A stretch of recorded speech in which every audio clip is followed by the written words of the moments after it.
Que eu gostei.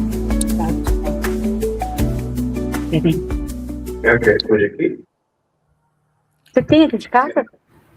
Alô, bom dia, boa tarde, boa noite, seja qual for o horário que você esteja da região norte.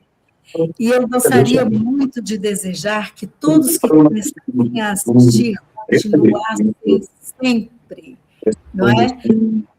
Atentos a todas as questões que vão ser faladas aqui, porque, na verdade, essa região norte é muito rica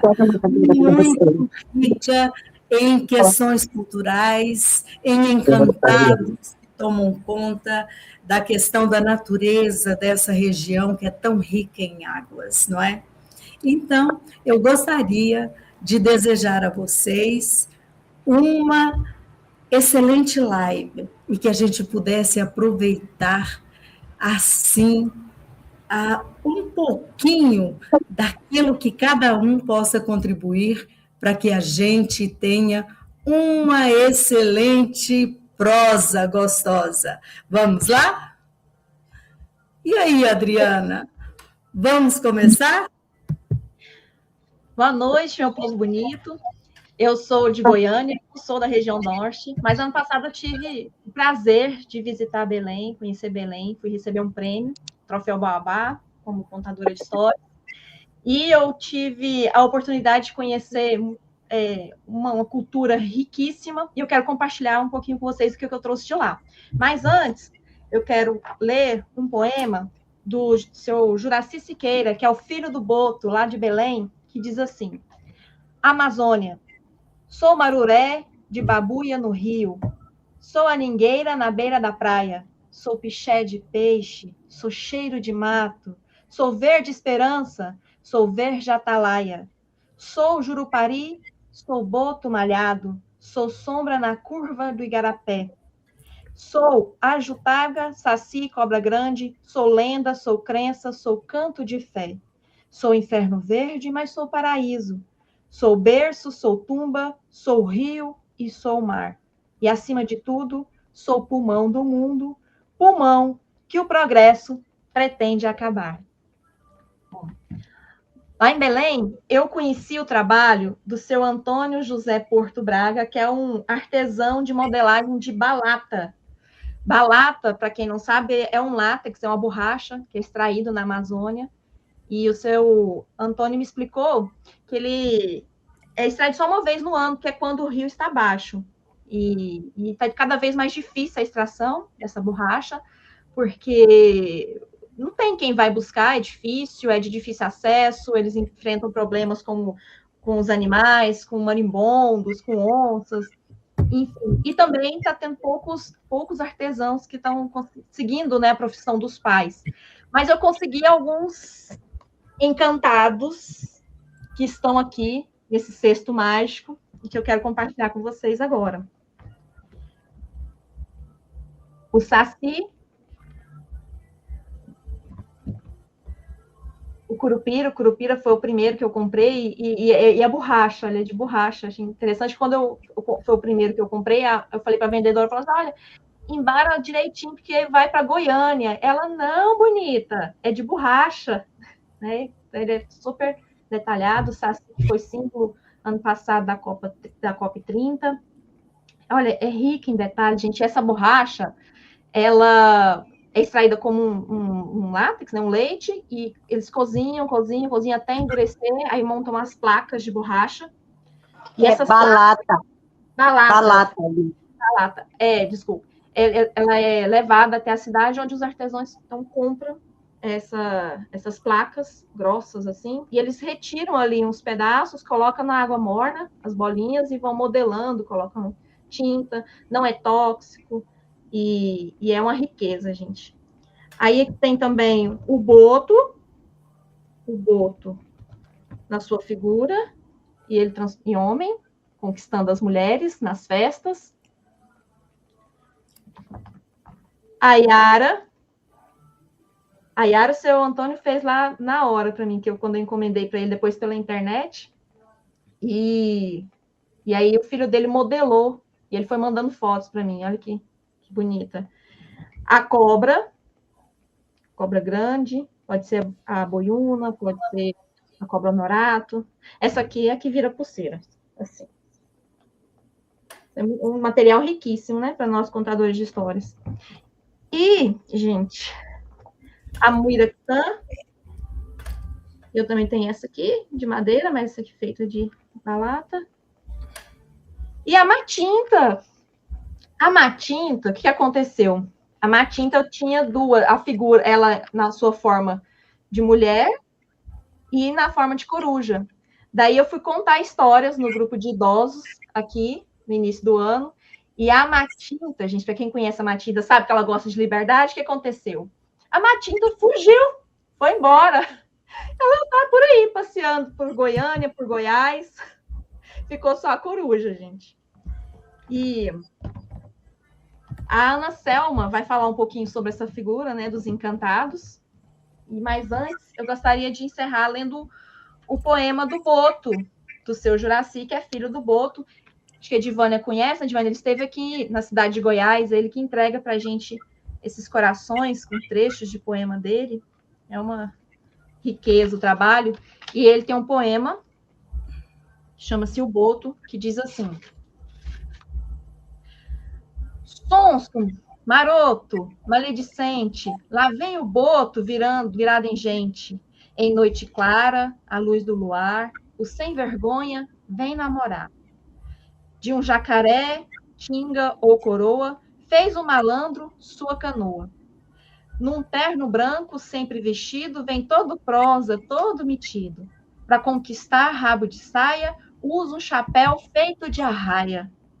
Para que ninguém o reconheça, o tal chapéu cobre o buraco de sua cabeça. O seu sapato é um acari que ele roubou de um cacuri. Criatividade é o que lhe sobra. Seu cinturão fez de uma cobra. Para completar o seu gracejo, fez um relógio de caranguejo. Em toda festa marca presença, sem ao menos pedir licença.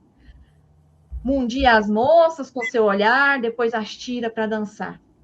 Não satisfeito, o malfeitor induz a jovem a fazer amor.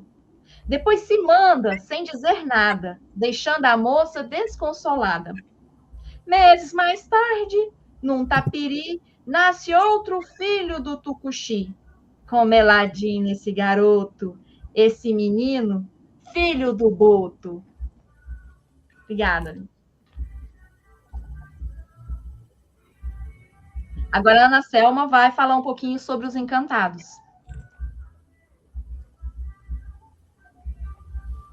Então,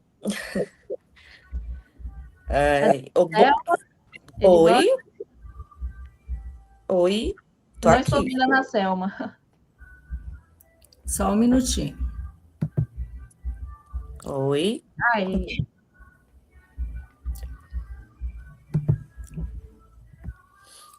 Então, muito boa noite. Mais uma vez, muito obrigada pelo convite para participar da Romaria, que é assim algo que é muito especial, né? Esse momento de encontro dessas vozes que começaram pelo Brasil e se expandem, já estão em outros países, né? Então, isso é muito lindo de ver. E aí a Edvânia me pede para falar sobre por que os encantados, né? O que é essa relação do Amazônida com esses seres que são mitos, são lendas?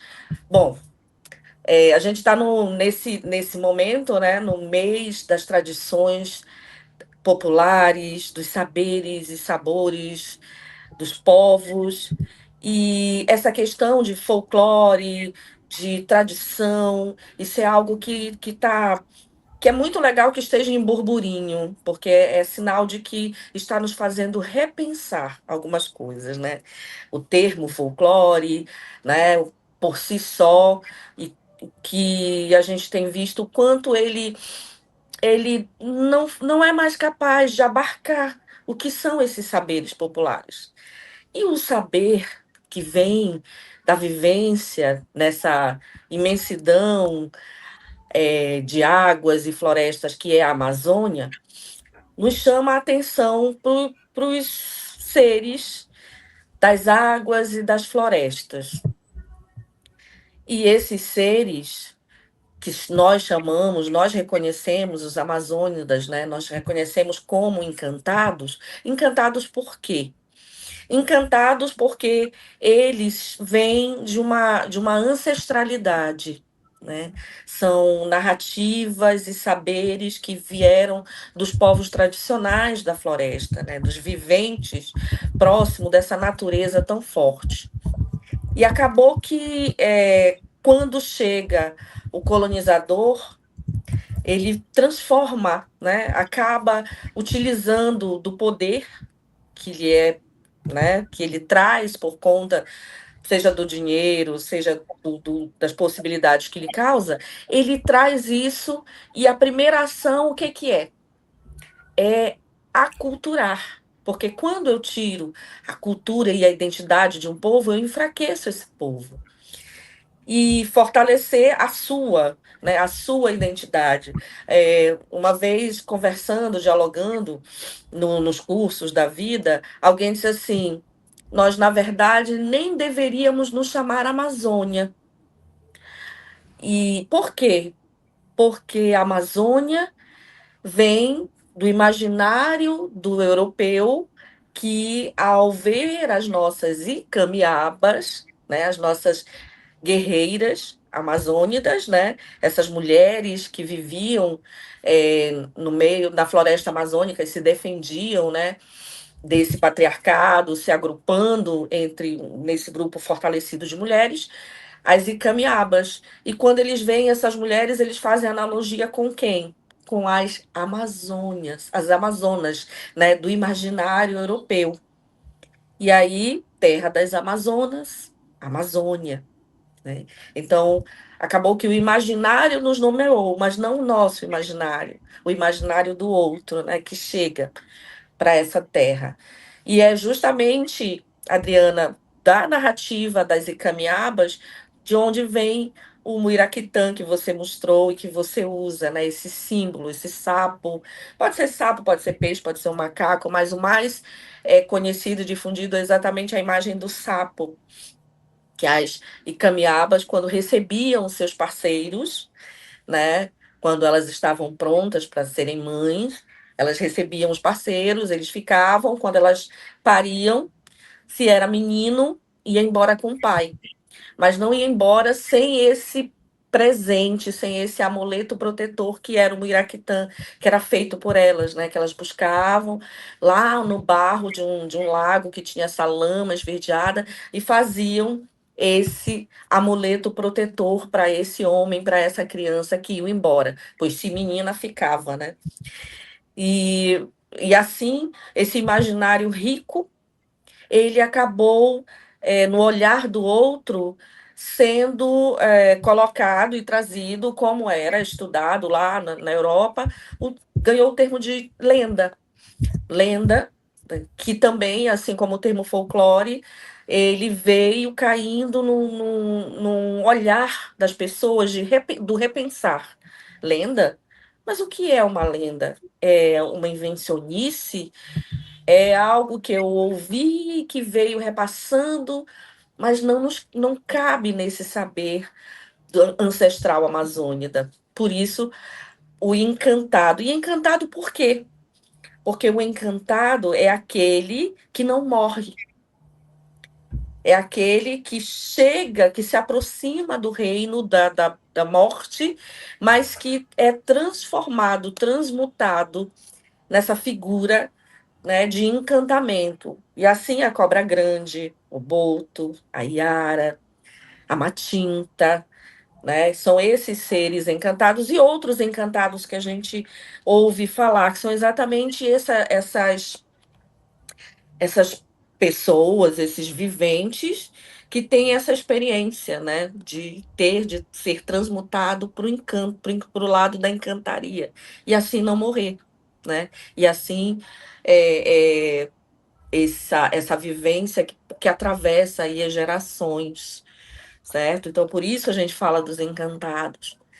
Aí, então, esse olhar do monstro, né, por exemplo, que se tem, o Mapinguari, aquele monstro, porque ele passa a ser comparado com os, acho que é Ciclope, que eles têm também um monstro, né, de único olho, né? Então eles têm essa coisa, esse olhar, é sempre essa analogia, né? Vai sempre se buscando uma referência.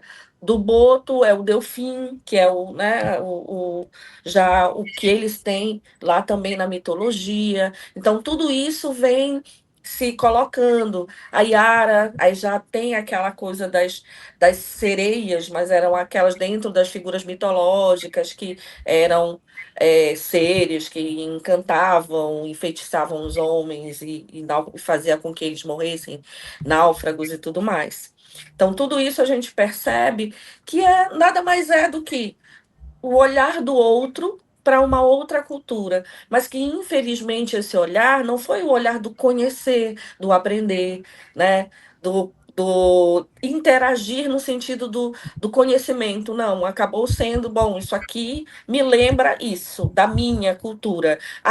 Nomeio assim, assim será nomeado. Então passa a ganhar também o estigma. Eu digo para as pessoas que eu professora, né, e professora alfabetizadora e com crianças pequenas, então a prática de ouvi-las, né, é muito importante e sempre procurando saber quais histórias elas conheciam. E as nossas histórias é muito, muito interessante o quanto as nossas narrativas elas vão se alimentando nas novas gerações que vão vindo. Então, em todas as turmas, eu sempre tive alunos narrando as nossas narrativas amazônicas, dos nossos encantados, falando sobre isso. E a Matinta, Adriana, citada também por você como esse encantado, a Matinta também ela teve o olhar do de fora, que olhou e fez a analogia. É uma mulher que detém um saber, que ela pode curar, uma bruxa, feiticeira. E aí ela ganha, né, a nomenclatura também de fora. E esse olhar de ser do mal, né? A Matinta é do mal, quando na verdade a Matinta sou eu, são várias mulheres que têm saberes, né? E eu digo que com esses saberes transformam as vidas. Então a Matinta, quem é a Matinta? Quem pode ser a Matinta? Né? Primeiro, nós temos algo que gira em torno do fado, né? De você receber. Né? Tem uma narrativa, eu conto uma narrativa de Matinta e eu coloco essa, digamos, explicação de como um dia alguém se tornou Matinta, né? Que era uma moça que estava em casa sozinha e as pessoas tinham ido para a novena, essa coisa no interior, né? Nas cidades pequenas aqui, as pessoas têm muito, né? Vai ter novena de santo, aí vai todo mundo para um determinado lugar. A moça não foi, ela ficou em casa. Né, ficou sozinha, ficou na rede ali se balançando. E aí, de repente, ela ouviu uma voz perguntando: Quem quer? Quem quer? Quem quer? 3 vezes. E ela, que gostava, que era cheia de graça e tudo, e não se ligava no que os mais velhos diziam, respondeu: Eu quero, eu quero, eu quero. E dizem que desde aquela noite, toda a lua cheia ela se transformava em Matinta, né? Que é a passagem do fado, né? Dessa encantada para uma outra mulher. E quem é essa Matinta? Algumas pessoas, eu não sei se quando vocês vieram aqui em Belém, vocês foram lá no Ver o Peso, lá com as herveiras, lá com aquelas mulheres que vendem aqueles banhos, aqueles vidrinhos coloridos com essências mágicas, né? Aquelas mulheres são Matintas, né? São mulheres que detêm um conhecimento da floresta, das ervas, das cascas de árvores, daquelas que curam, né, as pessoas por meio desse conhecimento, né, dessa alquimia tão tão peculiar da Amazônia, né? Então, elas são matintas. Se vocês foram lá e conversaram com aquelas mulheres, vocês conversaram com matintas, né? Essas mulheres sábias. Então, o olhar, né, para essa descolonização é necessário, né? É tirar o peso da monstruosidade, ah, da maldade excessiva, mas sim, existem matintas que se prestam também a fazer remédios e beberagens e coisas que talvez também não sejam boas. Mas por quê? Porque a matinta, ela está num corpo humano. E o ser humano pode ser mal, né? Pode ser ruim. E aí ela pode fazer coisas que não sejam muito boas também. Mas na essência e em histórias pessoais mesmo, vividas assim, eu sempre vi mulheres utilizando desses saberes para cura, para melhora do corpo das pessoas, né? Eu lembro, vou contar para vocês, hein? Na minha adolescência, veio morar na minha casa uma prima. Veio morar com a gente, ela é do Maranhão, e veio para cá, para Belém, porque ela queria estudar e tal. Veio morar com a gente. E a menina, ela tinha crises horríveis de asma. Mas era muito assim, aquilo assim da gente achar que a menina ia morrer. E aí a minha mãe, muito preocupada com a sobrinha, conversando com as vizinhas, alguém foi e disse: mas olha, eu conheço uma pessoa, uma mulher, que ela faz umas garrafadas, né? Que são aqueles remédios, naquelas garrafas, né? Feito de ervas, de cascas e tal. Faz umas garrafadas que são muito boas, assim. Eu sei que ela já curou muita gente aí de várias doenças. É mesmo? É. Me diz onde é. E aí eu fui com a minha mãe. Então nós fomos assim para a parte assim mais periférica da cidade, ainda com umas palafitas, né, que são aquelas pontes de madeira assim para acesso para dentro de um bairro, né, que a gente conhece aqui como Terra Firme. E chegamos na casa de uma mulher, uma casa simples, cheirando a ervas, ao mato, era um cheiro assim muito peculiar. E aparece aquela mulher esguia, magrinha, de fala suave. E a minha mãe conta para ela qual era o problema, né? E aí ela começa a preparar e diz para ela: bom, eu tenho uma garrafada que é própria para esse tipo de problema. E aí mostrou, eu lembro daquela garrafa escura, com umas coisas lá dentro, assim. E você vai levar, isso aqui dá para 7 dias. Olha a coisa cabalística, né? Os 7.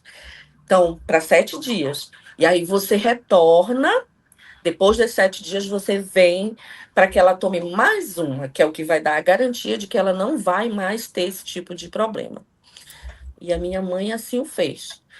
Passou 7 dias dando essa garrafada para minha prima. Depois ela voltou, foi pegar outra garrafada. Bom, gente, o certo é que a minha prima, hoje em dia, uma mulher, mãe de família, nunca mais. E eu faço questão de perguntar: e aí, prima, como é que tu estás? E tudo. E nunca mais teve um problema de asma? Não, ela disse: não, prima, nunca mais. Nunca mais eu tive aquelas crises. Então, a gente está falando de mulheres que detêm um saber muito importante e que na periferia, nos espaços da pobreza, faziam o que o poder público não conseguia, por exemplo, dar conta. E assim a gente vê as parteiras, né? Aquelas mulheres que até hoje estão lá prontas para atender mulheres no seu momento de parto, né? Com seu saber de trazer ao mundo, né, pessoas. Então, é por isso que essa peculiaridade, né, esse diferencial, porque quando se fala de uma matinta, de que, olha, eu já vi uma matinta, olha, eu já vi o boto, porque o curupira, olha, fulano já apanhou do curupira na mata. São testemunhos, né? São testemunhos das pessoas que tiveram esses encontros, né? E sendo uma pessoa que teve um encontro desse, uma avó, um tio, um avô, um padrinho, isso vira, logicamente, algo do qual é uma verdade que ninguém vai questionar. É testemunho. Valeu, Ana Selma. Uma explicação maravilhosa, né, para a gente compreender esse mundo dos encantados, não é? E a gente saber lidar com todo respeito com as histórias que a gente escolhe para contar, né? Então, a Lu se propôs a ser a próxima, né? A Oi, falar. gente. É isso aí. Já posso? Já pode. Boa noite, queridas. Boa noite, Brasil. Boa noite, mundo, porque eu sei que agora nós somos muitos no Brasil e fora do Brasil também. Falar de ser amazônida, para mim, é muito fácil, porque a gente ou é amazônida de nascimento ou de adoção, que é o meu caso. O meu coração bate pela Amazônia. O meu sangue circula no meu corpo feliz porque eu estou na Amazônia. Eu amo estar aqui. É uma questão de pertencimento. Eu estou aqui com duas amigas e um boto. Nossa, olha ali. E tem um boto também. Nós viemos juntos para mostrar para vocês um pouquinho da nossa região norte. O Antônio Juraci Siqueira é um grande amigo de Belém, ele já foi citado aí. Eu amo esse livro dele. Paca, tatu, cutia, não. E eu vou ler para vocês 2 versículos só, do boto, e aí a Nice Rachid vai falar do boto para a gente. Boto. Sonso, maroto, maledicente, lá vem o boto, virado em gente. Em noite claro, à luz do luar, o sem vergonha vem namorar. Nice.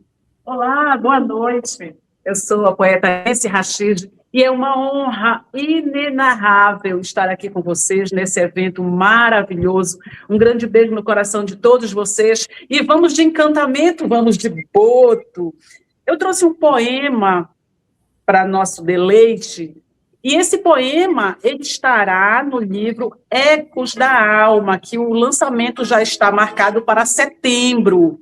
Então, eu vou dar um jeitinho de fazer esse poema, esse livro todo, chegar até vocês. O Boto Encantador, por Nice Rachid. Antes de eu iniciar aqui,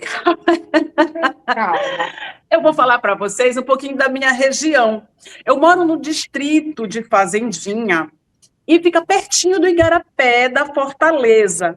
E lá no Igarapé da Fortaleza é muito, muito forte essa questão do encantamento, do boto, onde as minhas alunas contam a história do boto. Ah, professora, aconteceu isso, o boto fez aquilo, o boto. Então, me senti inspirada em valorizar o linguajar do meu povo, e também essas histórias belíssimas que nós temos que divulgar. E eu não posso deixar de passar essa oportunidade.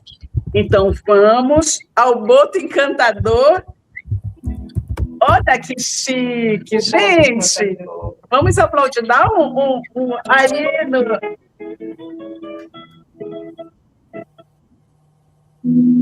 Lá no Igarapé da Fortaleza, o povo conta sem duvidar.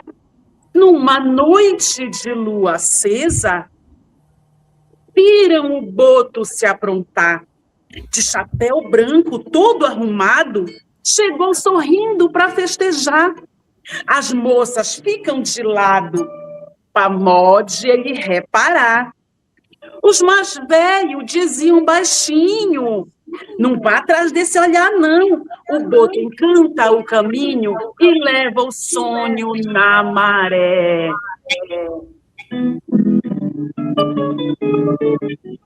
Viram que lindo? Eu estava ouvindo falar das matintas e eu queria falar para você que nós temos um grupo de mulheres, eu já falei ontem, que são as matintas. Nós somos matintas. Eu acho que toda mulher, ela é um pouco matinta, né? Nós temos os nossos encantamentos, principalmente nós aqui na Amazônia, a gente entende muito de chá, né? A gente entende muito de curas que vêm da natureza. Então, tanto a Nice e ela também é das Matintas. Mas a Lu Gomes vai trazer, então, para a gente um poema de uma coletânea que se chama Matintas, que tem todas as Matintas aqui de Macapá, e ela vai ler para a gente. Oi, pessoal, boa noite. Eu sou a Lu Gomes, sou escritora, poeta, contadora de histórias e faço leitura de leite por aí afora. A gente está aqui com o livro das Matintas para vocês. É um movimento que nós temos aqui no estado do Amapá, que reuniu mulheres do nosso estado que escreveram em prosa e poesia sobre os Matintas. Mas antes de fazer a leitura para vocês, deixa eu falar só um pouquinho, né? As Matintas, elas existem...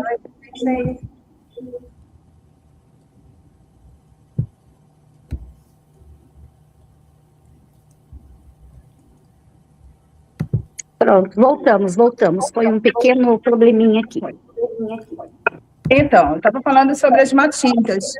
Quem de nós não foi Matinta um dia ou não é Matinta de vez em quando? Eu cresci e vivi entre algumas senhoras que faziam curas, que puxavam barriga de mulheres grávidas, que tiravam um cobrelo do corpo, que eu nunca entendia o que era aquilo, né? E então, quando eu comecei a entender as coisas da nossa região aqui, do nosso estado, do Amapá, vai chegar nesse consenso de que a Matinta são todas as bruxas que um dia já queimaram por aí afora, né? Mas a gente está na região amazônica, eu sou amazônida, amapaense, e vi minhas avós curarem com chás, com massagens, com puxada. E já depois de adulta, minha avó Rosa era uma dessas Matintas, assim, essas senhoras que faziam essas coisas maravilhosamente bem. E é claro que a gente sempre vai ouvir que as Matintas fazem mal, mas todas as Matintas que eu conheço, que eu conheci, elas só fazem o bem. Então, eu vou trazer aqui para vocês 2 histórias bem pequenininhas, tá? Uma é da Luli Rojansky, nossa Matinta mor, e chama Pássaro na Mão. De manhã bem cedo, algumas estrelas, ainda persistindo no horizonte, senti que as árvores tinham sede. Amarrei os cães para não me seguissem na pisada de reconhecimento da secura do chão. Não queria nenhum deles farejando os pássaros da Matinta, que acabara de recolher sua encomenda da noite e zigue-zagueava o mais depressa que podia por entre as árvores mais distantes. Há dias, eu vinha tentando negociar os presentes que lhe deixava sobre o tronco ressecado do jatobá caído, mas ela era rápida em recolhê-los.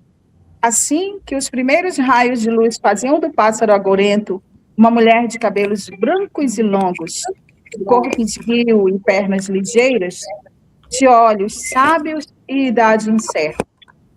Matinta Pereira não estava interessada em negociar, pois assim que fechasse o acordo, não havia mais presentes, apenas um último mimo, uma cachaça rara e poderosa, ou um rolo de fumo perfumado, de outras terras, talvez em troca do que eu pedisse. Ela só não esperava que em uma noite de imensa lua, a luz intensa sobre as ramas secas me ajudasse a capturar o pássaro. Ao fim da noite, quando as estrelas começaram a se apagar, em minhas mãos o pássaro abriu as negras asas e a Matinta se fez corpo de mulher em presença de bruxa.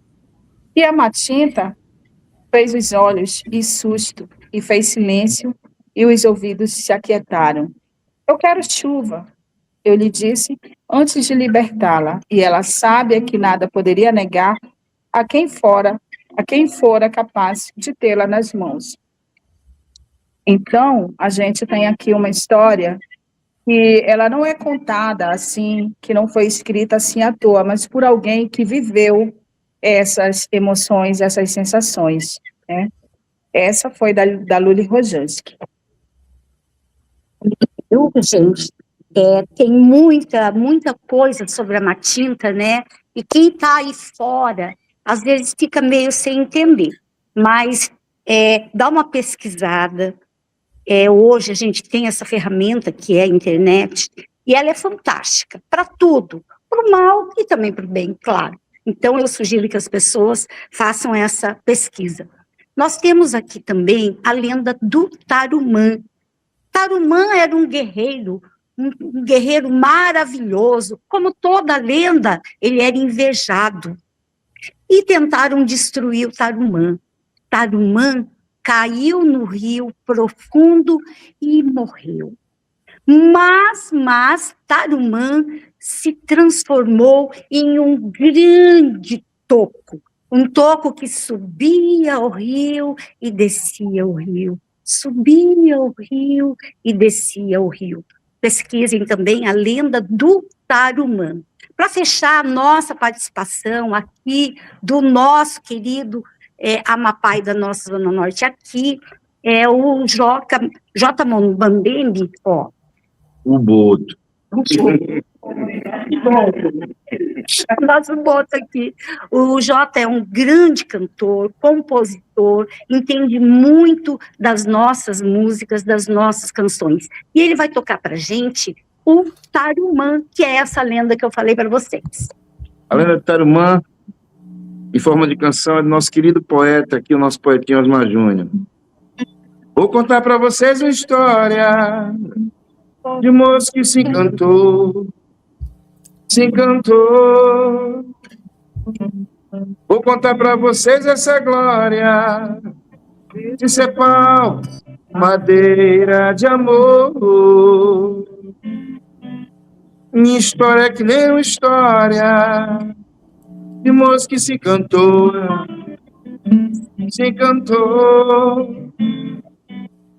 Nas águas do rio Calçuene, virou pau, madeira de amor. E eu fui parar no outro rio, atrás do meu grande amor, nas águas do Araguari. Meu coração se encantou.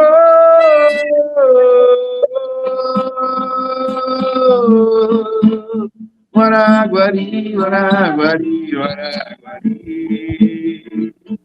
Era um rio encantado. Araguari, Araguari, Araguari. Era um rio do passado. Araguari, Araguari, Araguari. Tarumã, Tarumã, e a gente subia ao rio. Tarumã, Tarumã, e se a gente morrer foi de amor. Tarumã, Tarumã, e a gente descia ao rio. Tarumã, Tarumã, o rio que nos separou. Araguari, Araguari, Araguari. Era um rio encantado. Araguari, Araguari, Araguari. Era um rio do passado. Araguari, Araguari, Araguari. Eu espero que vocês tenham gostado da nossa participação aqui do Amapá, da Amazônia, do Brasil, planeta Terra. Edivânia, muito obrigada pela oportunidade de chamar o Amapá mais uma vez para essa grande romaria. Olha, a gente está aqui emocionado, eu estou arrepiada, gente. Muito obrigada, um beijo para todas vocês e eu espero, com fé em Deus, que no ano que vem nós estejamos aqui de novo. Foi lindo, foi lindo. E eu vou passar imediatamente, não vou fazer nenhum comentário, porque a Ariane Caldas vai viajar e ela precisa falar agora nesse exato momento. Mas eu quero agradecer muito a essa turma maravilhosa. Foi lindo, lindo, lindo, tá? Ei, Lu! Oi, Ei, Lu, tu tá querida. toda metida. Tu tá toda metida aí com esses teus amigos maravilhosos. Eu acho, tá? Eu acho não, eu tenho quase certeza que esse cantador aí é um boto, tá? É, ele é bom. Tenho quase certeza. Que é um encantado. E não é gente, não. Essas mulheradas também não são gente, não. Elas são encantadas.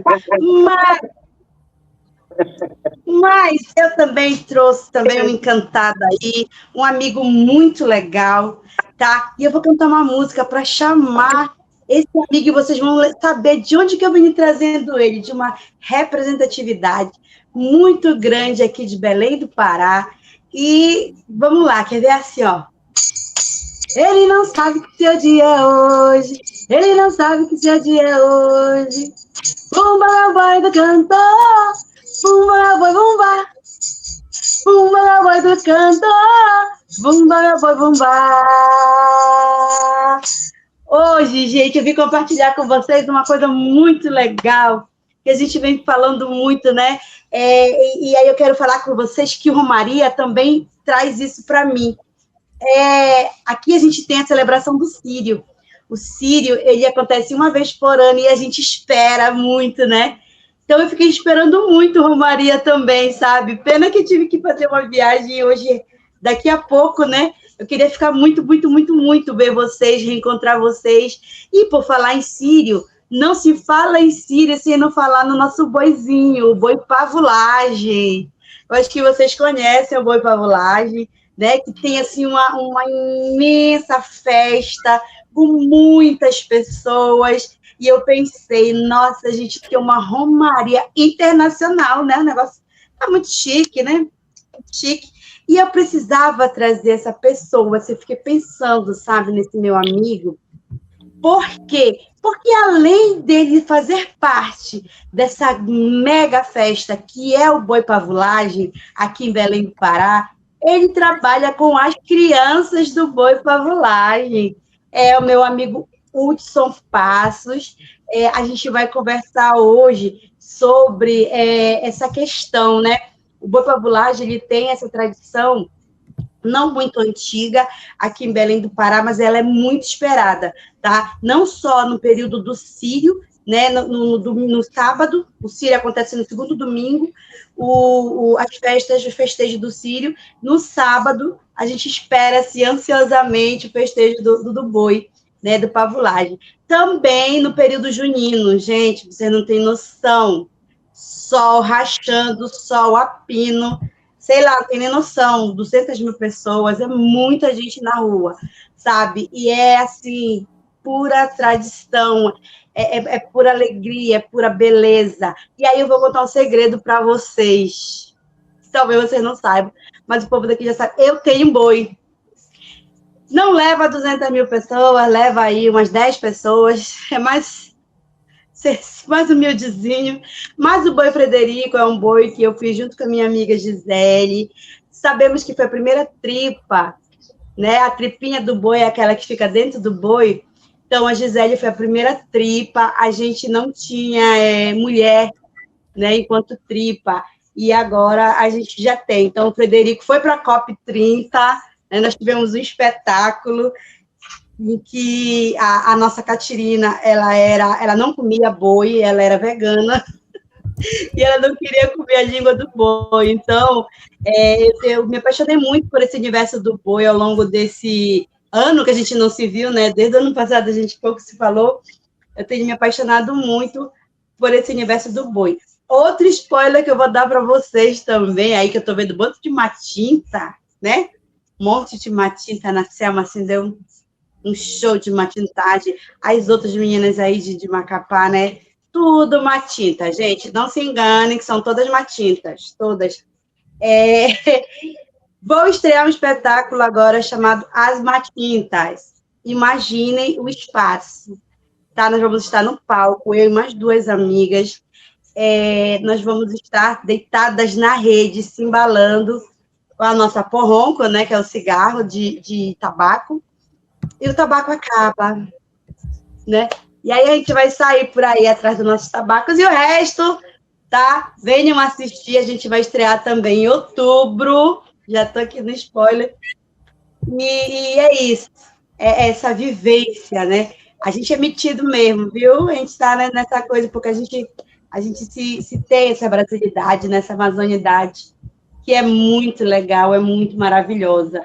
Então, para mim, mais uma vez, eu não vou deixar de agradecer Divânia, galera do grupo, pela oportunidade da gente estar divulgando e mostrando o que é nosso. Tá? A gente tem essa oportunidade, e esse ano com esse tema maravilhoso, né? Que é a cultura popular, gente. Que coisa linda, que coisa maravilhosa, onde a gente puder falar. Eu fico muito grata mesmo. Hudson, bora conversar, mano. Cadê tu aí? Vamos lá, estamos escutando. Você está com muita pavulagem com esse boizinho. E não é? Estamos escutando bem? Daqui a pouco os dois de Parintins. Eu vou descer todo mundo e deixar o Hudson e a Eliane batendo um papo. Pode ser?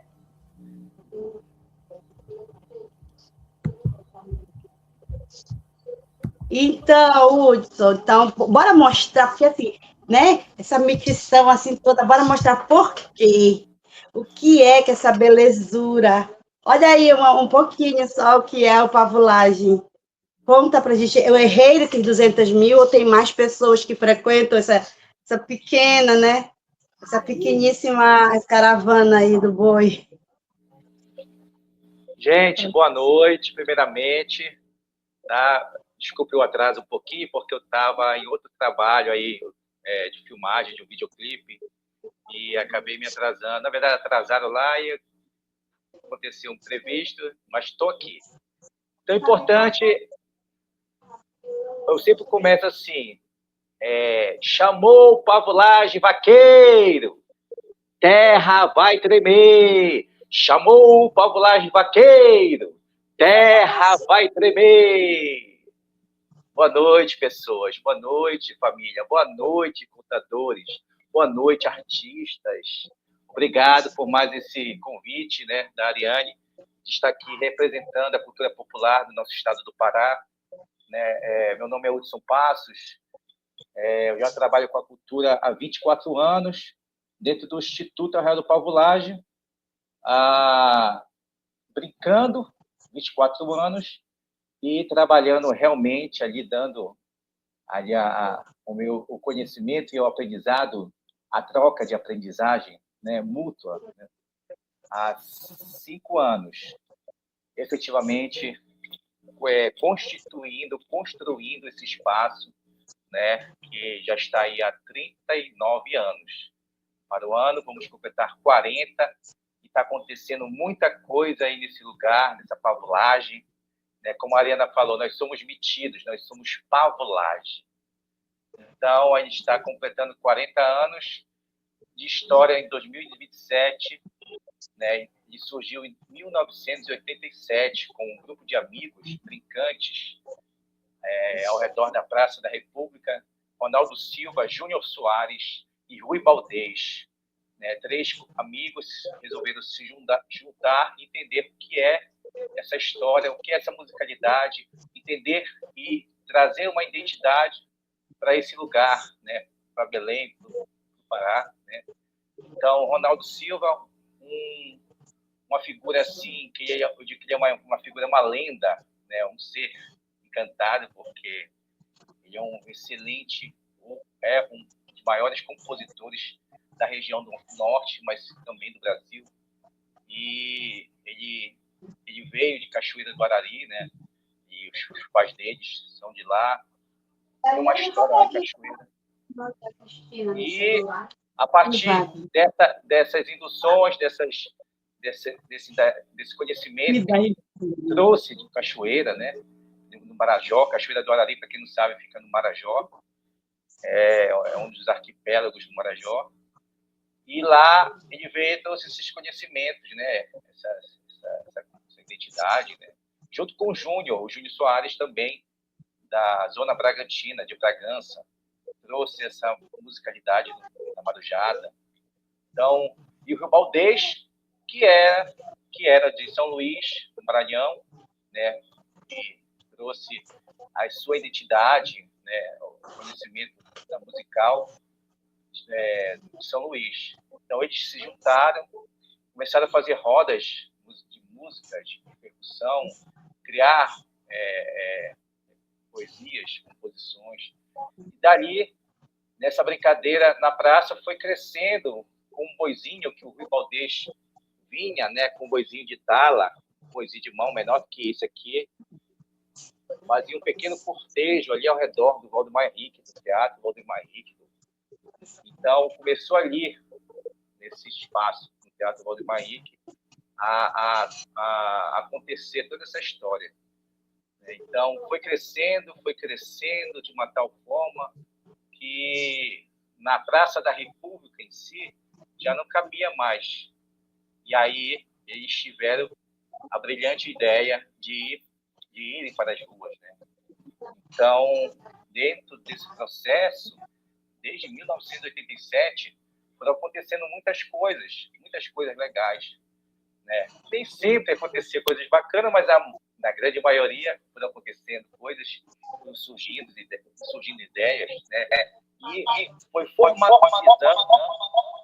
formalizando essa identidade, foi concretizando essa identidade musical, artística, performática, né? E a partir dali, de 40, 20, 40, 100, foi aumentando o número de brincantes, né? Inclusive, aumentou também, né, o boizinho, porque era o boizinho de tala, em que o Rui Baldez fazia esse cortejo, e aí eles amarravam para colaborar o dinheirinho aqui, ó. Amarrava o dinheirinho para ajudar o grupo, né? Então, ali foi crescendo nesse espaço de cultura, né? Nessa rua, e a partir dali foi surgindo do Pavulagem do Teu Coração, foi o primeiro nome do Arraial do Pavulagem, era chamado Pavulagem do Teu Coração. E a de Pavulagem do Teu Coração mudou, né, para Arraial do Pavulagem. Então, um grupo musical surgiu dentro dessa poesia musical, né, conseguindo essa identidade, né, os três, a partir da Zona Bragantina, de Bragança, de Cachoeira, Marajó e de São Luís, essas influências foram se juntaram e foi criado uma identidade, né, para cá, para a nossa cidade, para o nosso estado. Que hoje... Oi? Não tinha como dar errado, porque, nossa, a gente tem uma referência tão grande, Cachoeira, Bragança e São Luís, né? Exatamente, né?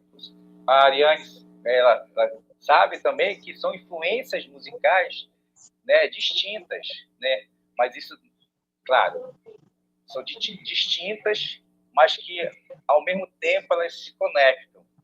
Então, tudo é dentro da ancestralidade, né? Marujada, né, que veio do ritmo dos povos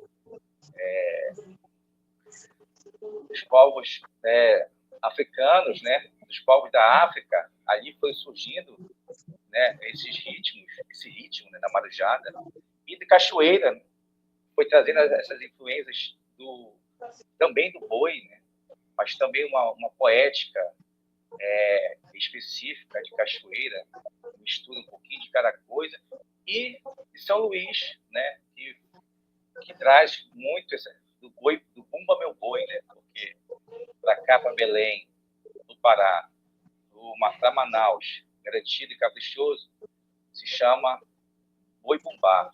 No Nordeste, e se chama já Bumba Meu Boi, né? Mas está tudo conectado. E em outras regiões também do Brasil, né?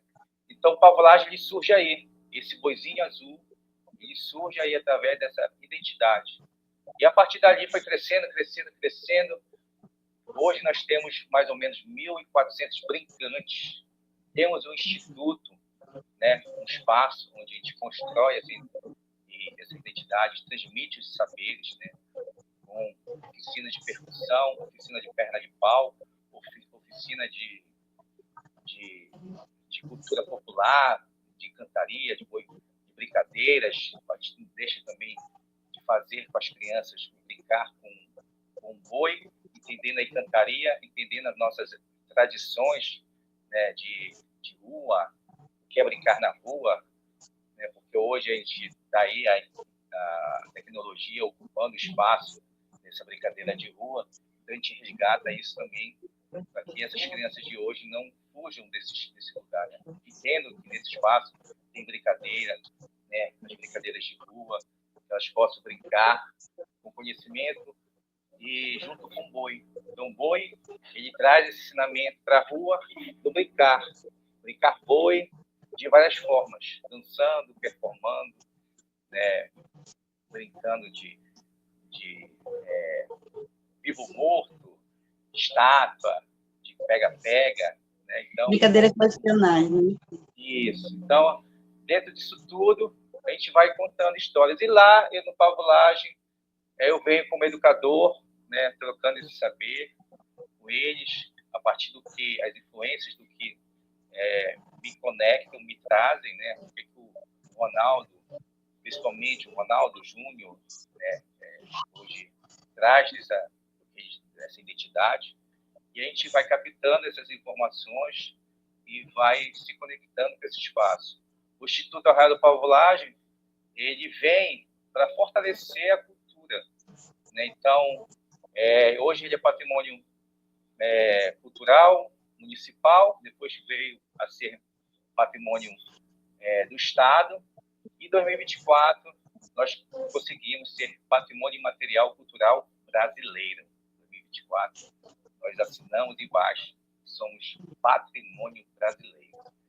Então, assim, eu fico muito feliz de fazer parte disso tudo, de estar ali contribuindo com a cultura, levando, né, o saber para essas crianças. Eu trabalho com crianças de 6 a 12 anos e PCDs, né, porque a gente entende que eles também têm que estar com a gente conectados, e a gente transmite especificamente para cada um esse conhecimento dentro da sua especificidade, né? Então, a gente vai conectando eles o que é o saber, o que é a cultura.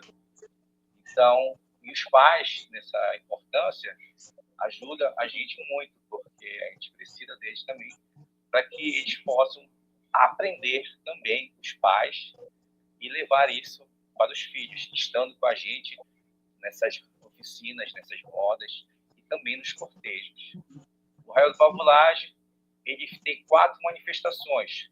O principal é o Boi Pavulagem, começa daí, acontece no mês de junho, na quadra da Junina, e são 4 domingos de cortejos, né? Começa no 2º domingo de junho e termina no 1º domingo de julho. Então, aos domingos, tem os cortejos com mais de 1.200 brincantes, 1.400, e 20 mil pessoas andando na rua, no cortejo.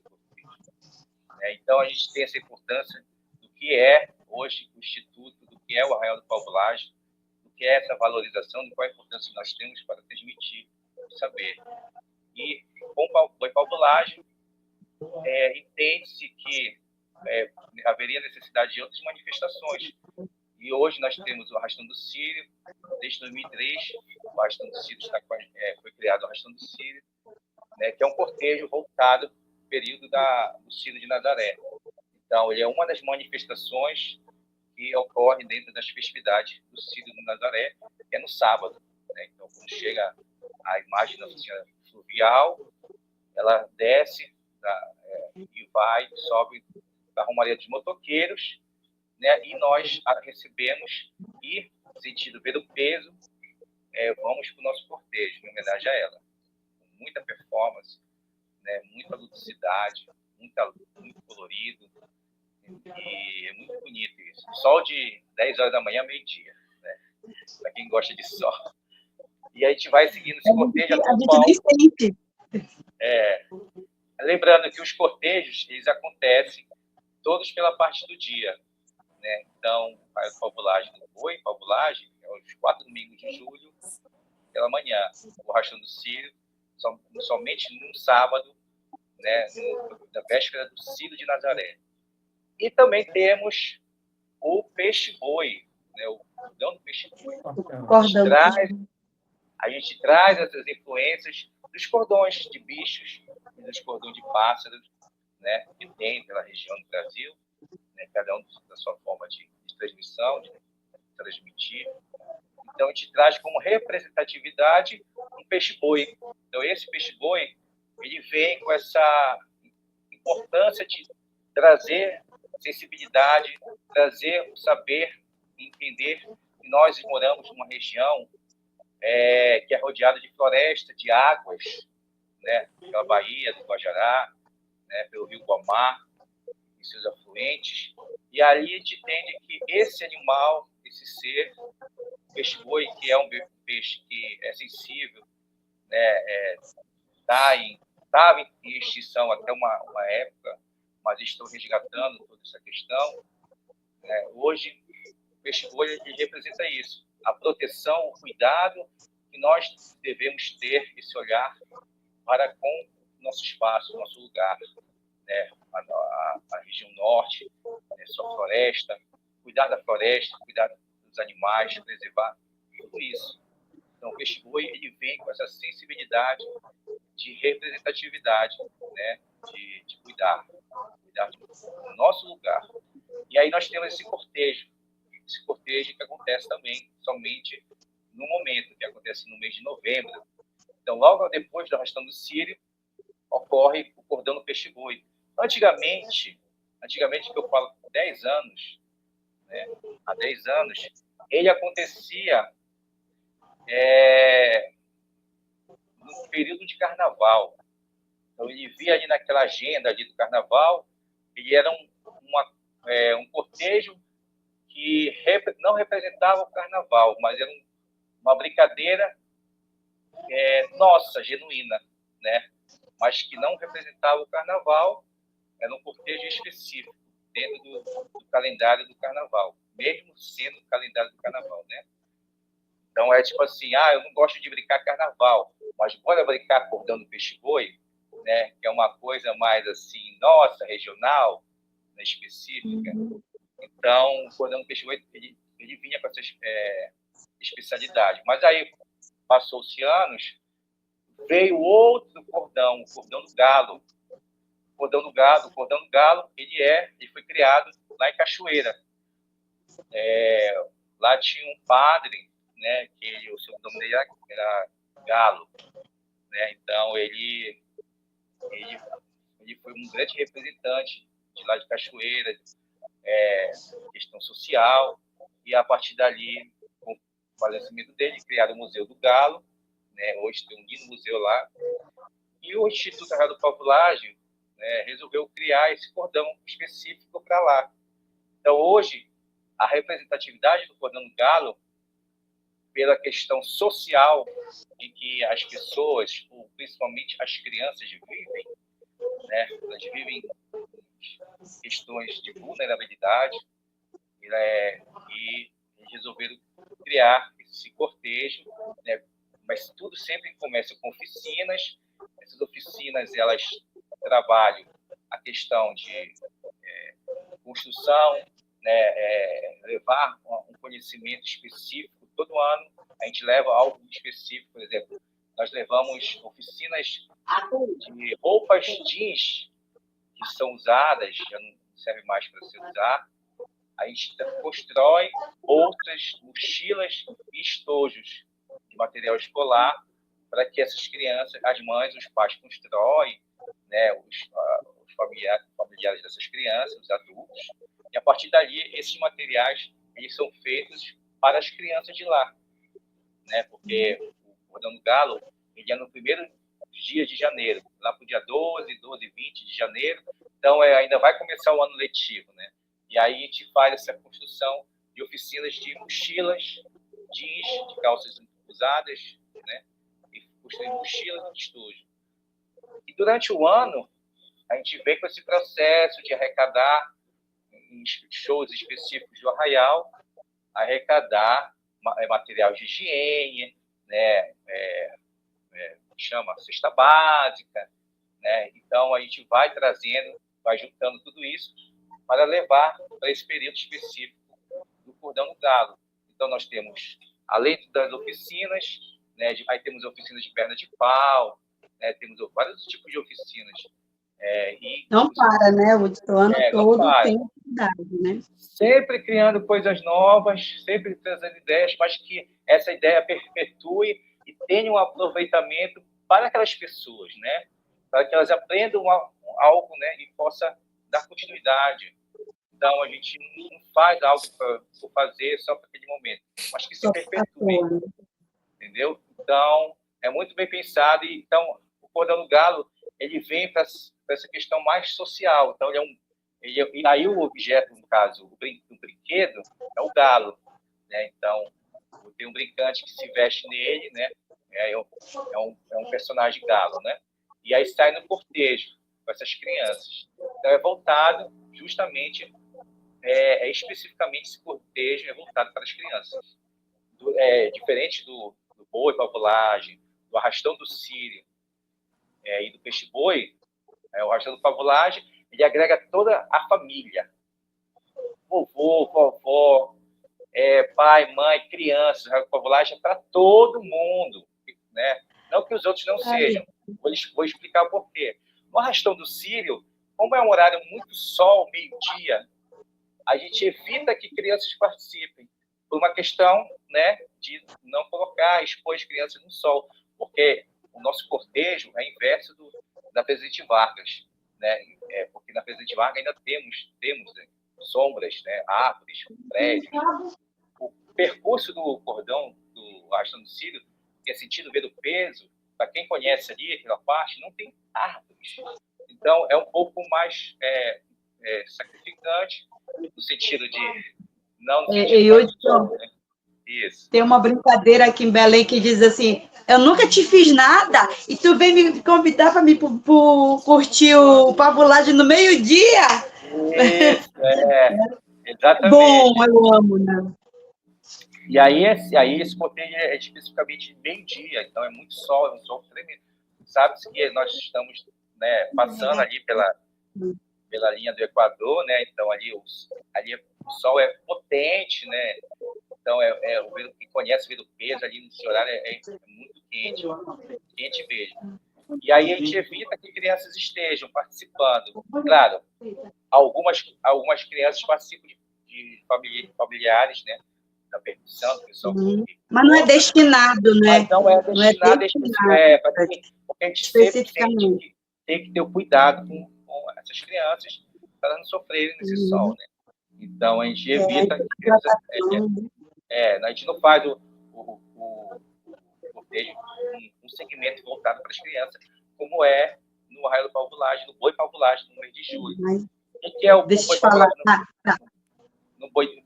Não, é porque assim, eu quero muito ouvir, todo mundo quer ouvir muito, porque tem muita coisa, só que a gente ainda tem mais pessoas, né? Eu acho que tu tem que fazer uma live só para ti. A Ana Selma quer falar também, a Ana Selma é nossa, né, da Rede Contadores de Histórias, quer fazer uma pergunta, falar alguma coisa, vamos aproveitar. Pode perguntar. Não, na verdade, agradecer mais uma vez, Hudson, por você ter aceitado o convite de vir compartilhar os saberes desse brinquedo tão importante para a gente, que é o boi pavulagem, essa brincadeira maravilhosa. Essa brincadeira maravilhosa. E aí, justamente, só pedir para que você possa enfatizar para a gente qual é o lugar das nossas narrativas, dos nossos encantados, como é que essa tradição, qual é a preocupação, por exemplo, do Instituto com a garantia de que essa tradição das nossas oralidades, das nossas narrativas, que elas se perpetuam, que eu sei que tem um trabalho bem interessante, é só para pontuar para a galera, para eles saberem aqui. Exatamente. A gente trabalha com todo tipo de público, né? E aí, há 5 anos, resolveu que deveria também ter E nós entendemos que as crianças precisavam entender esse lugar com mais cuidado, porque a gente entende que nas escolas, né, tradicionais, não se tem esse saber, né? Não se passa essas tradições. A gente não ouve falar, tem gente que não sabe o que é cultura de boi, né? De uma forma geral. Então, nós entendemos que a gente, como terceiro setor, como é o Pavulagem, o Instituto, a gente tem o dever de passar esse conhecimento de alguma forma. E aí criamos as oficinas voltadas para as vivências culturais, né, com as crianças. E a partir dali, através de falar sobre o meio ambiente, falar sobre esse lugar onde nós estamos, sobre o nosso estado, sobre nossos ancestrais, através das brincadeiras, através de contação de história, entender quem é esses brinquedos, né? Ou o que são esses brinquedos, porque tem brinquedos que são encantados, né? Então, por exemplo, o bicho folharal, ele é um brinquedo, ele é um ser que está ali junto com o nosso cortejo, né? Para proteger o boi, mas também para trazer uma alegria para as crianças, né? Então, eu particularmente, a partir do que eu ouvi do Ronaldo Silva, ele tinha um desejo de colocar o bicho folharal, né? Então, eu resolvi também emergir nesse lugar, levando esse personagem para dentro do cortejo, né, no segmento das crianças. Nós temos o segmento que é dentro do cortejo, né, aos domingos. Nós temos esse segmento, que é o segmento da Campina. A Campina é o lugar onde nós estamos, né? Então, além de ser Campina, coisas, por favor. Campina é o lugar né, onde ficavam os cavalinhos, né? E onde está o Instituto é bairro da Campina. Então, tem tudo, eu tive que estar tudo conectado, né? Antigamente, na época da borracha, ali era o lugar onde ficavam os bois, os cavalos, os animais, né? E aí, o tempo passou, virou o bairro da Campina. E entendemos que esse lugar, o segmento Campina, ele é um lugar onde as crianças brincam com seus brinquedos, vestidos de brinquedos de cavalinhos ou vaqueiros, né? Vaqueiros. E ali, esse lugar é um lugar encantado, o lugar do bicho folharal, né? O lugar desses personagens, dos cabeçudos, né? O lugar de vários seres que vão surgindo a cada ano dentro desse processo de criação, né? Então, a gente não tem, assim, especificamente, a One é só isso. Não, a gente vai trazendo outros seres encantados dentro do cortejo e para dentro desse segmento das crianças. E a partir dessas oficinas, a gente vai transmitindo o saber, né, o que é a Matilda Pereira, o que é o bicho folharal, né, o curupira. Então, nós vamos trazendo, a partir de contação, né, de histórias, a gente vai trazendo um pouquinho desses encantados, desses seres. Vocês vão alimentando, né, e fazendo com que a tradição ela se fortaleça, né? Exatamente. E aí nós vamos também, tudo isso fazendo com que elas entendam que entender proteger a floresta, né, proteger esse habitat, esse lugar que nós pisamos, né, esse rio que corre, esse rio que é uma rua, ou que são ruas, isso, né, a gente entende que os rios, nossos rios, são ruas.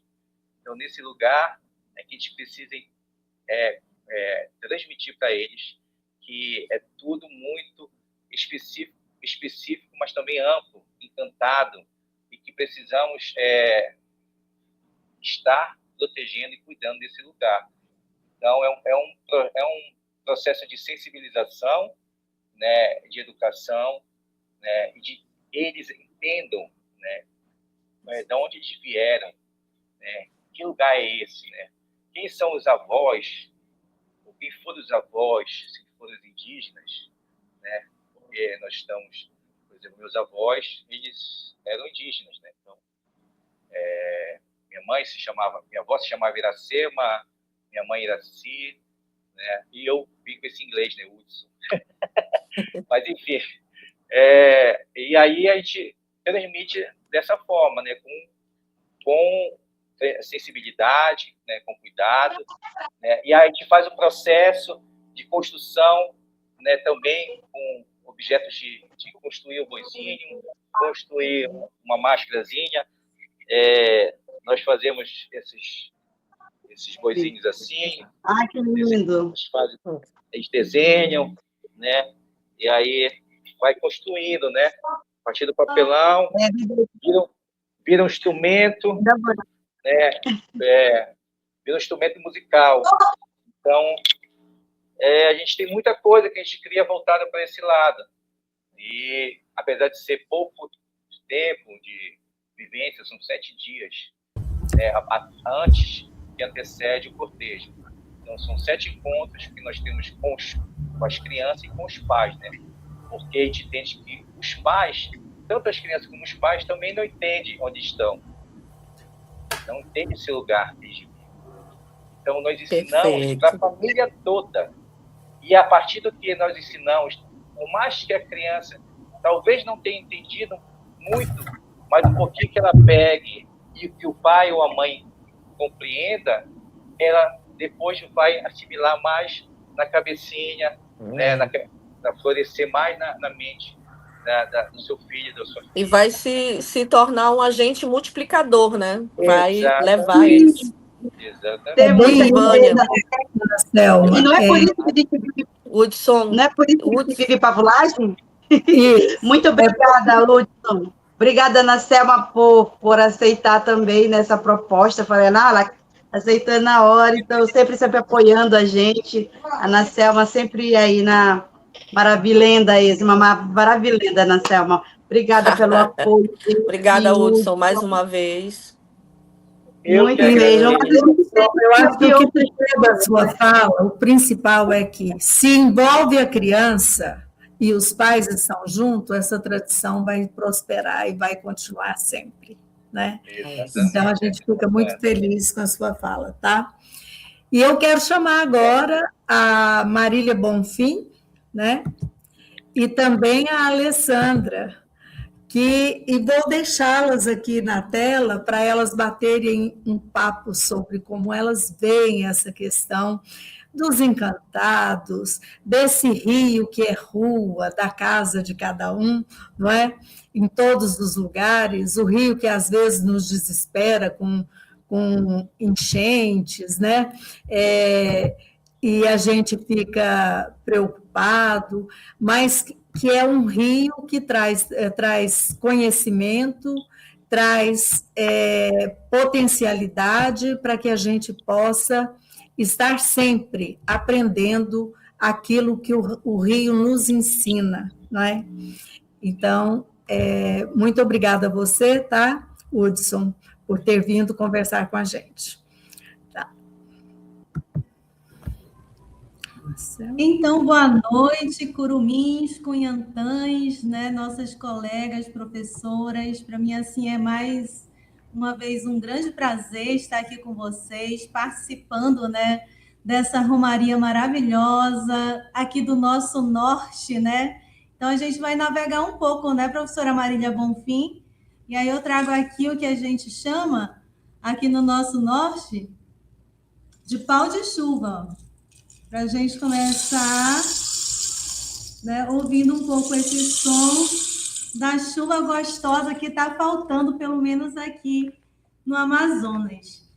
E dialogar aqui com a colega do Acre, né, professora Marília? Sim, sou de Rio Branco, no Acre. Oh, terra gostosa, lá de uma farinha assim de coco, né? Eu amo o Acre, né? E de muitas histórias. Então, assim, a gente vai estar dialogando, e eu queria começar trazendo um pouco, né, do meu Amazonas e um pouco do meu dialeto, que é o amazonês. Então, assim, vou tentar declamar um pouco a música do meu maninho, né, que é compositor e cantor, o Nicolas Júnior, que ele diz assim, professora aí do Acre, né? Não sei se a senhora vai entender o meu amazonês, né? Espia maninho. Vamos lá ver se a senhora vai entender aqui essa fala do amazonês, que é uma música aí do Nicolas Júnior. Espia Maninha, eu sou dessas paragens, da banda de cima do lado de cá. Eu não sou leso, nem tico bodó, mas boto no toco se tu me triscar, marrapá. Eu não vim no Guaramiranga. Sou moleque doida, não venha frescar. Pegue logo o beco e saia vazando, senão, num tapa, tu vai emborcar.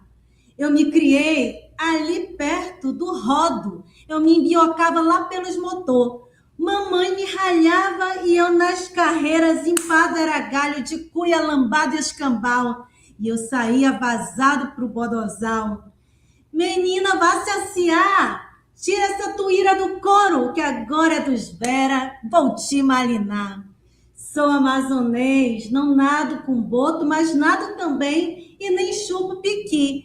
Eu sou do mesmo saco da farinha, não aquela do Acre, mas aquela do Arenim, aquela da ovinha ali do Arenim. Sou amazonês, não é fuleiragem, eu sou bem dali. E eu dou de com força na farinha e sou enxerido até o tucupi.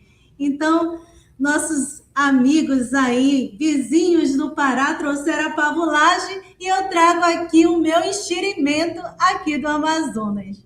E vamos dialogar aí, Marília. Olha, Fia, eu entendi seu recado e eu já azulequei, eu tô longe.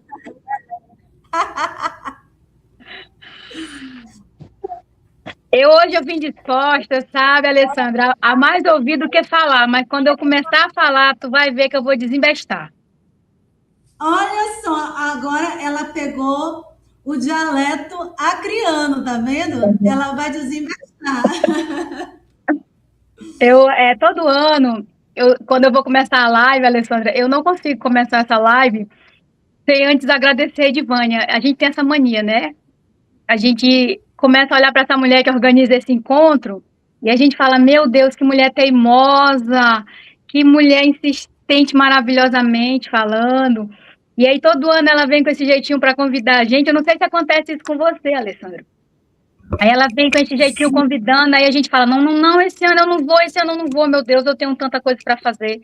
Aí ela vem devagar e a gente fala, vou. Aí quando a gente começa aquela luta, né, porque nunca ninguém tem tempo para nada. Aí a gente começa a participar da Romaria, Edivânia. E aí a gente fica assim, não, eu tenho que me doar ao máximo. Aí quando começa essas lives, quando começa esses encontros assim, quase que pessoal, né? Você na sua casa, eu na minha, mas a gente acaba ficando tão íntimo, a gente fala, nossa, que delícia. Eu bem que podia ter feito mais, eu podia ter trazido mais gente para essa roda. Aí quando termina essas lives, quando termina a Romaria com esse monte de história que ela vai soltar durante esses meses aí, a gente fala, nossa, esse ano eu vou me preparar melhor para o ano que vem. Eu vou começar a gravar um monte de gente. Eu vou começar a gravar um monte de gente.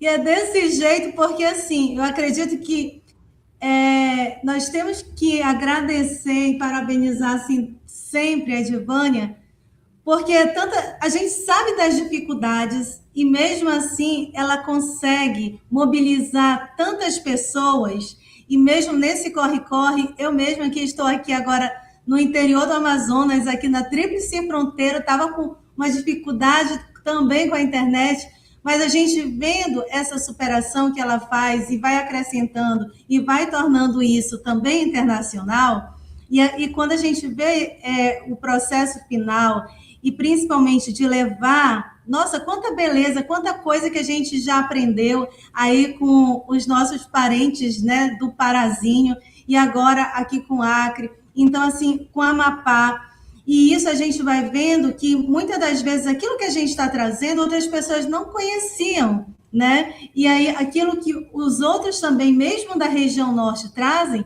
muitas das vezes a gente não conhece. Então, é uma riqueza muito grande e eu fico sempre muito feliz de poder participar, de poder também colaborar nesse processo, né? E eu também penso do mesmo jeito, eu digo assim, no próximo ano eu vou mobilizar principalmente os nossos povos indígenas que têm, assim, muitas histórias, né? Inclusive, quando a colega trazia a questão das encantarias, eu que estou aqui em Tabatinga, que é Tríplice Fronteira, e um dos locais onde tem a maior população indígena falante, né, que é chamada Ticuna, mas por muitos hoje preferem se nomear Maguta, porque é o nome dado por eles e não pelos não indígenas que vieram.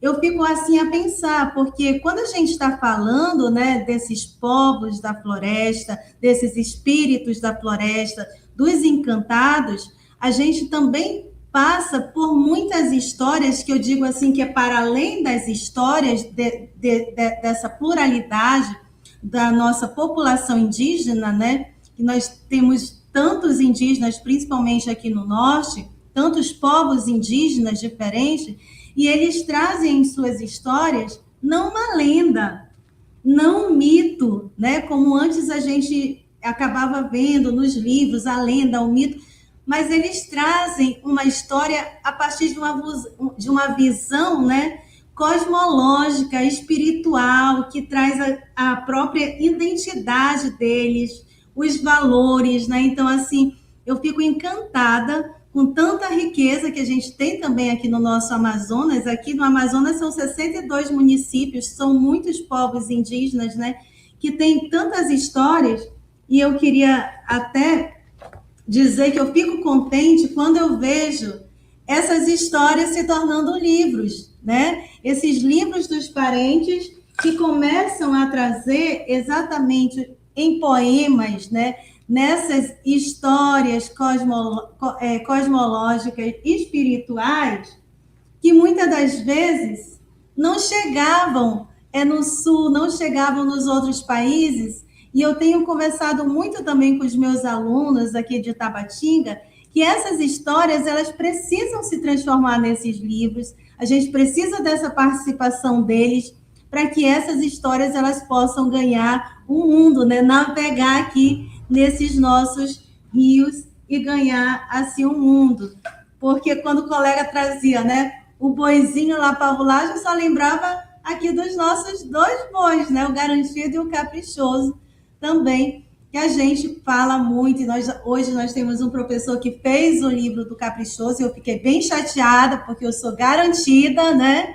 E ainda não saiu o livro do Garantido. Mas vamos dialogando, porque senão não deixa a professora Marília falar, e eu quero conhecer muitas coisas do Acre. Você pode falar à vontade, porque uma das minhas missões na tarde ou na noite de hoje foi realmente mais ouvir do que falar. Como eu te falei, eu falo muito, né? Já comecei agradecendo a Edivânia por ser teimosa e nos obrigar delicadamente e agradecidamente a estar aqui, se conhecendo melhor, né, Alessandra? E aí, assim, eu nem cumprimentei as nossas amigas, as nossas irmãs, aí todas que estão aqui na live, algumas já saíram, mas todo ano a gente se reúne aqui na live do Norte. E engraçado que todo ano a gente discute a mesma coisa, que nós somos da mesma região, nós temos histórias de origem parecida, essa nossa origem a partir dos povos originários, essa miscigenação de povos que vieram para a Amazônia. A gente conversa em todas as lives do quanto que a gente é próximo e não é. Porque para eu chegar em Tabatinga, você sabe, né? A dificuldade que é para você chegar aqui, não é? E a gente todo ano conversa sobre isso, que o Norte é muito, muito grande, são vários, como se fossem vários nortes, né? E a gente conversa muito sobre isso. E, ao mesmo tempo, a gente vai ter a cultura que nos une. De certa forma, você falou um poema no começo, do Nicolau Júnior, e tudo que você falou eu entendi perfeitamente, né? Até o seu sotaque, o seu jeito de falar se comunicou comigo. E tá tão legal que todo ano a gente chega a essa conclusão, que nós somos diferentes, mesmo estando na mesma região, mas, ao mesmo tempo, a gente tem esse amor pelo lugar onde a gente vive. E a gente pôde ver isso aqui, né? E quando a Edivânia escolhe esse tema, né, cultura popular, a gente pensa que ela nunca vai mais inovar, ela inova, ela traz uma coisa simples, porque hoje em dia o mais difícil é ser simples, né? E ela consegue isso, ela traz um tema simples da cultura popular, né? Aquilo que nos une, cultura, aquilo que nos une, em modo gigantesco, né? A arte é aquele fazer mais individual, aquela coisa mais criativa, né? Que nos leva a uma reflexão, mas a cultura não, ela é macro, né? Então, tem muito a ver, né, com a nossa função de contar de narrar histórias. Então, eu fico vendo assim, mais uma vez, não tem como não entrar na live da região norte sem falar isso. E a gente está distante, porque engana-se quem pensa que norte é tudo, o pessoal que está lá em cima, que é tudo igual, norte e nordeste, não é assim. Nós estamos numa distância, assim, geometricamente falando, a gente tem dificuldade de chegar nos lugares, não é? Mas, ao mesmo tempo, a gente está tão perto. Veja se eu estou errada, ô Alessandra. Eu te falei que quando eu começo a falar, desembesta, hein? Então, você viu, por exemplo, a Adriana Nunes. Ela chegou aqui, quietinha, bonitinha, maravilhosa, trazendo Belém na figura do Juraci Siqueira, certo? Juraci Siqueira, esse poeta incrível, que a presença dele é de luz, é de paz, um verdadeiro boto, encanta qualquer pessoa que o conhece. Eu tive o privilégio de conhecê-lo em 2019, quando eu fui convidada pelo movimento de contadores de história da Amazônia, o Mocoan, não sei se você já ouviu falar, e o Mocoan me convidou para ir para Belém do Pará, participar do Paralê. Sinceramente, toda live do Norte eu falo disso, eu fiquei encantada, porque foi a primeira vez que eu tive contato com os contadores de histórias, com os escritores, os autores, né, do Pará. E eu conheci, olha aqui o livro dele, ó. A gente tá longe ou tá perto, né? Ela veio, falou dele, né, a Adriana falou dele. E eu tenho esse livro que eu adoro, autografado por ele, aqui para os meus filhos. Tem um outro livro dele, do Boto, todo rimado, maravilhoso. Não tá aqui, porque eu vivo com ele aqui pela casa, sabe? Aí eu não achei ele agora. Olha o tanto de livros lá do Pará. Olha que eu comprei lá, olha isso. Olha esse aqui. As incríveis histórias do Caboclo do Pará. Tudo eu leio lá do Pará. Tive o privilégio de conhecer lá a Gisele Ribeiro. Eu conheci lá a Sônia Santos, a Andréa Cosi. Gente, o Pará é incrível, muito legal. Riquíssimo. O Daniel aqui. Olha só, o Daniel Munduruku. O Daniel Munduruku é maravilhoso. Inclusive, tinha um programa, né? Os meninos, o Hudson, né? As meninas que falaram aí do Pará, tinha um programa maravilhoso, que era o Catalendas, da TV Cultura do Pará. E aí eu tenho esse livro que é fantástico, porque fizeram análise e contavam várias histórias. E isso era muito bacana, né? Então, assim, a senhora trazendo esse aspecto do Pará, a gente diz assim, nossa, esses maninhos, né, são enxeridos e por isso que eles têm o boi pavulagem, né? Mas, assim, é algo incrível e, principalmente, a senhora trazendo aí o Daniel Munduruku. O Daniel Munduruku, ele vem aí, né, da bacia do Rio Tapajós. E ele é alguém que tem trazido, né, muitas histórias, muitas palestras, assim, fantásticas. Olha as fãs aqui do Daniel Munduruku, né? Olha aqui. A gente tem que, na próxima, chamar, né, o Daniel Munduruku para vir contar um pouco dessas histórias. Mas eu acho que nós estamos na sinergia acriana amazonense. Quem está falando do Pará? Meu avô era da Ilharga, né? Chamam que é Ilharga, né? Que era ali Ai, agora esqueci o nome do rio, que é entre o Amazonas e o Acre. Juruá. Juruá, eu ia falar. O Rio Juruá. Olha os rios se encontrando aí, né? Então, meu avô era desse Rio Juruá e ele era um excelente contador de história. Se eu hoje amo contar história, eu agradeço muito meu avô Galdino. E em novembro nós vamos estar lançando um livro, eu e a professora Maria Auxiliadora, que é do Macaco Grandão. Porque, inclusive, eu ouvi aqui, né, os colegas falando do Mapinguari. E, assim, essas histórias, principalmente no Norte, elas são contadas e recontadas de diversas maneiras. E isso é muito interessante. E quando eu cheguei em Tabatinga, encontrei a professora Maria Auxiliadora, que é de Borba, né? Eu sou de Manaus, ela é de Borba, e a gente se encontrou aqui em Tabatinga. Nós começamos a conversar exatamente sobre essa questão das histórias. E aí ela contava. O meu avô também contava, o meu pai contava. E aí nós resolvemos criar o livro O Macaco Grandão, que vai ser publicado agora em novembro. Por que Macaco Grandão? Porque a Mapinguari, que alguns chamam, ou o Mapinguari, para alguns ele podia ser até mal. Para outros ele era bom, porque ele protegia a floresta. E o mais interessante, agora vamos para o Acre, né? Porque, como eu disse, o meu avô era aí desse rio Juruá. Então, ele ficava entre Cruzeiro do Sul e Erunepé, Caruarí. E ele dizia, com todas as letras, que ele viu uma Mapinguari, lá em Caruarí. E aquilo, quando criança, ficou na minha mente. E o meu tio José também afirmava, tia Didi também, que um macaco grandão nas matas de Caruarí andava. E esse macaco grandão tinha uma bocarra em seu barrigão e um olhão na sua testa. Será que era uma Mapinguari? E aí, nesse livro, eu e a professora auxiliadora, a gente vai questionando por quê. No mestrado, eu conheço o Museu Amazônico, que fica lá em Manaus, que eu não conhecia, mesmo sendo barezinha de Manaus, não conhecia o Museu Amazônico, e lá eu encontro uma parte da paleontologia que dialoga com um museu que tem no Acre, onde tem um jacaré pré-histórico, parte de um jacaré pré-histórico, e o fêmur de uma preguiça gigante.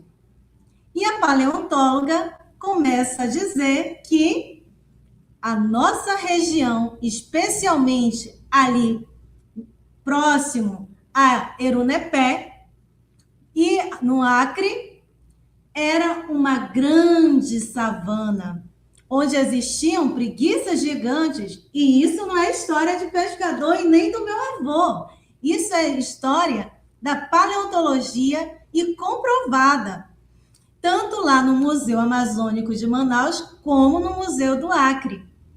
E aí, pesquisadora que eu sou e contadora também, fiquei a pensar, será que o Mapinguari que vovô contava não era preguiça gigante que andou por Caruarí?